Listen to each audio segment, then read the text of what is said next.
Joriy yilning o'tgan davri mobaynida Farg'ona viloyatida zargarlik buyumlarining noqonuniy aylanmasi bilan bog'liq 45 ta holat fosh etildi.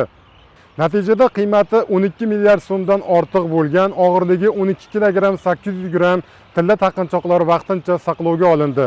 Hozirgi lavhamizda ham ana shunday holatlardan biri haqida so'z yuritiladi.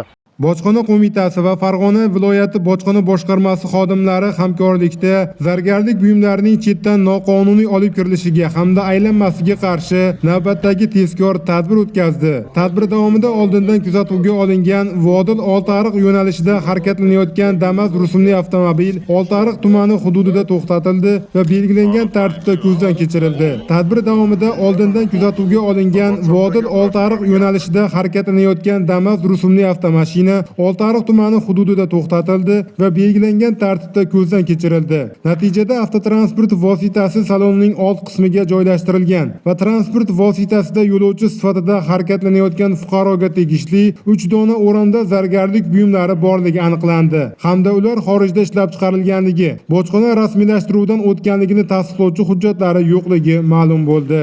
O'tkazilgan tezkor tadbir davomida umumiy qiymati 1 milliard 440 million so'mlik, 1 kilogramm 330 grammdan ziyod bo'lgan 5 turdagi 127 dona zargarlik buyumlarini chetdan noqonuniy olib kirilishi va aylanishiga chek qo'yildi. Hozirda mazkur holat yuzasidan tergovga qadar tekshiruv harakatlari olib borilmoqda. Bojxona xodimlari tomonidan chetdan noqonuniy tovar olib kirilishi va aylanishiga qarshi tizimli hamda tezkor tadbirlar davom ettirilmoqda.